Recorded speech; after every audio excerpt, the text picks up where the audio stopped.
America से करार में ईरान की सबसे बड़ी जीत हुई है। ईरान में यूरेनियम संवर्धन का काम जारी रहेगा। ईरान में लो लेवल एनरिचमेंट जारी रहेगा। 3.67% यूरेनियम संवर्धन करता रहेगा ईरान, ये तय हुआ है। ट्रंप ने दावा किया था कि अब ईरान को यूरेनियम संवर्धन नहीं करने देंगे, एनरिचमेंट अलाउ नहीं किया जाएगा, लेकिन यहां पर डोनाल्ड ट्रंप ने सरेंडर कर दिया है ईरान के सामने।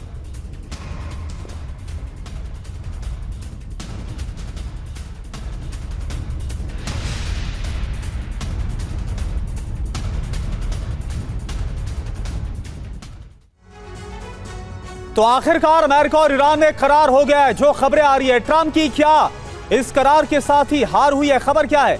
एमओयू के बाद यूरेनियम संवर्धन करता रहेगा ईरान, जो ट्रंप बोल रहे थे हर हाल में देना होगा। नंबर 2, ईरान को कम स्तर पर यूरेनियम संवर्धन की मंजूरी दी गई, यानी कम स्तर पर, लो लेवल पर करता रहेगा। ईरान के पास ही रहेगा संवर्धित यूरेनियम, यानी ना ही किसी तीसरे देश या फिर अमेरिका को मिल पाएगा। अमेरिका को ईरान यूरेनियम सौंपेगा नहीं, ये क्लियर कर दिया है ईरान ने। यूरेनियम संवर्धन मंजूरी, ये ईरान की बहुत बड़ी जीत है। इसी यूरेनियम को लेकर तो अमेरिका कह रहा था कि कभी भी ईरान इसी यूरेनियम से हथियार बना लेगा। यूरेनियम संवर्धन रोकने में ट्रंप नाकामयाब हुए हैं, ये उनका एक बहुत बड़ा फेलियर है। टीवी9 के पास क्या जानकारी है? ईरान से ओबामा की संधि को ट्रंप ने तोड़ा था। ओबामा की संधि में 3.67% संवर्धन की अनुमति दी गई थी, यानी जब ओबामा के शासनकाल में संधि हुई थी तभी यह तय हो गया था। संवर्धन पूरी तरह से रोकने के लिए ओबामा संधि को तोड़ा गया। 3.67% संवर्धन ऊर्जा और मेडिकल के काम में आता है।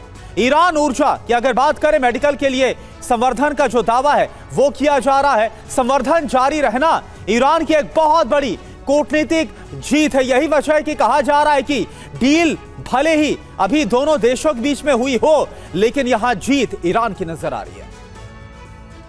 जी हां, और जिक्र हुआ है ईरान के न्यूक्लियर जखीरे का। आपको बता दें कि IAEA जता चुका है ईरान के संवर्धित यूरेनियम पर चिंता। जो संवर्धित यूरेनियम आज की तारीख में ईरान के पास है, उसको लेकर चिंता का इजहार किया था कुछ दिनों पहले IAEA ने भी। ईरान के पास 60% संवर्धित यूरेनियम होने का दावा किया गया। ईरान के पास करीब 440 किलो संवर्धित यूरेनियम मौजूद है, यह IAEA ने भी माना था। 60% संवर्धित यूरेनियम से 10 एटम बॉम्ब बनाए जा सकते हैं। ईरान के संवर्धित यूरेनियम के ठिकाने की जानकारी भी नहीं है किसी को। भूमिगत टनल के अंदर संवर्धित यूरेनियम होने की आशंका है। इमाम हैदर जैदी साहब हमारे साथ मौजूद हैं। जैदी साहब, मैं आपसे जानना चाहूंगा, फिर हासिल क्या हुआ डोनाल्ड ट्रंप को, अमेरिका को? इतने दिनों की जंग के बाद ईरान पर जंग थोपी गई, पूरी दुनिया पर उसका इतना नकारात्मक, इतना नेगेटिव असर पड़ा, और फिर वही ढाक के 3 पात जो ओबामा के कार्यकाल में समझौता हो गया था, ईरान तो उसके लिए राजी ही था। ईरान ने कब कहा कि वो परमाणु बॉम्ब बनाने जा रहा है, और अब वही सारी बातें कहकर डील क्लोज करने की बात डोनाल्ड ट्रंप कर रहे हैं, तो हासिल क्या हुआ? बिस्मिल्लाहिर्रहमानिर्रहीम। देखिए, ये तो होना ही था, और अभी भी हम श्योर नहीं है कि अमेरिका डील तो कर रहा है, कहीं फिर वो कल अटैक न कर दे ईरान के ऊपर। तो समझौता तो एक मंजिल तक पहुंचा है, एक लेवल तक आया है, लेकिन हमें वेट करना पड़ेगा कि अमेरिका का रिएक्शन क्या होता है।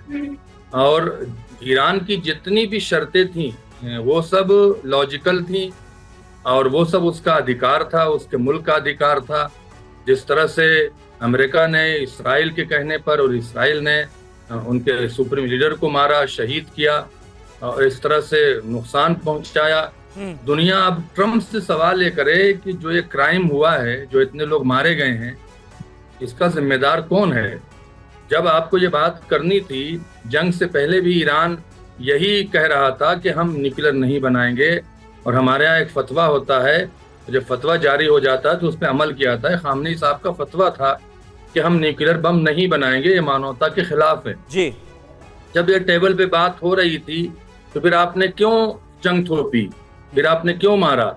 और आज उसी बात पर 2 महीने 2.5 महीने इतना नुकसान पहुंचा के, दुनिया में एक हंगामा करके, हमारे भी देश पर, भारत में भी काफी उसका असर पड़ा। आज हमारे यहाँ तेल महंगा हो गया, हमारी इकोनॉमिक पे असर पड़ा, हमारे कुछ देश के लोग अरब कंट्री में मारे भी गए, हमलों में जख्मी भी हुए। ये तमाम चीजों को लेकर सवाल हमारा ये है कि इस क्राइम की सजा ट्रंप को मिलेगी कि नहीं मिलेगी।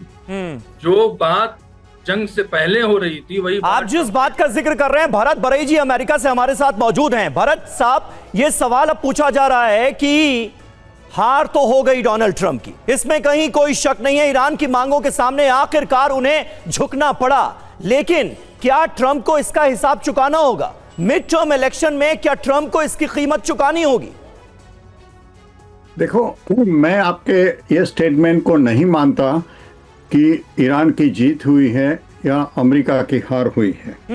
आप देखो, कोई भी देश ने न्यूक्लियर नॉन प्रोलिफरेशन ट्रीटी पर सिग्नेचर किया है, ईरान ने भी किया है, तो वो 3.7% यूरेनियम से IAEA की निगरानी में अपने न्यूक्लियर पावर प्लांट के लिए इस्तेमाल कर सकता है। भारत भी करता है, सभी दुनिया के देश वो कर सकता है। तो ईरान को भी ये अधिकार था न्यूक्लियर प्रोलिफरेशन ट्रीटी के अंदर कि 3.75% यूरेनियम का एनरिचमेंट होना चाहिए। तो ईरान को जो पहले भी था वो भी मिला है, और सब दुनिया के देश जो है। सर, लेकिन मुद्दा ये तो नहीं था। मुद्दा तो ये था कि 60% संवर्धित यूरेनियम ईरान को, अमेरिका को या IAEA को सौंपना होगा। ईरान उसके लिए तैयार नहीं हुआ और डोनाल्ड ट्रंप ने इस मांग पर सरेंडर किया।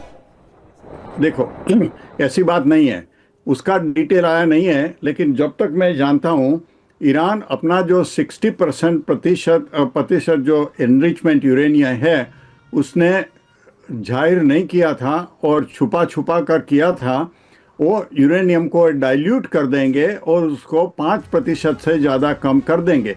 अगर उसको 5% से ज़्यादा ईरान कर सकता है तो ये सॉल्यूशन तो मैंने आपकी चैनल में 10 दिन पहले भी बताया था कि हाँ, एक हो सकता है या रशिया को दे सकता है, तो उसमें तो कोई बड़ी बात नहीं है। ईरान एटम बॉम्ब बनाने के लिए 60% यूरेनियम से ज़्यादा 90% यूरेनियम तक मिलना चाहिए। अब वो जो यूरेनियम है वो तो बमबारी से अमेरिका बोलता है कि डट गया है इस्फहान में, फोर्डो में और नटांस में, जहाँ भी हो। सर, अभी IAEA की ताजा रिपोर्ट है कि 60% संवर्धित यूरेनियम 440 किलोग्राम ईरान के पास मौजूद है। ये तो सीधे सीधे बात है, और डोनाल्ड ट्रंप ने भी कहीं ऐलान नहीं किया है कि संवर्धित यूरेनियम ईरान सौंपने के लिए तैयार हो गया। बहरहाल थोड़ा सा आगे बढ़ते हैं, कुछ और अहम खबरें। करुणा। बिल्कुल, और देखिए बड़ी खबर क्या है। अमेरिका ईरान समझौते में परमाणु पेच फंस गया है। परमाणु मुद्दों पर 60 दिन में होगी वार्ता। ईरानी मिसाइल प्रोग्राम को एजेंडे से हटाया गया है। परमाणु डील पर बातचीत जारी है, ये ट्रंप की तरफ से कहा गया है।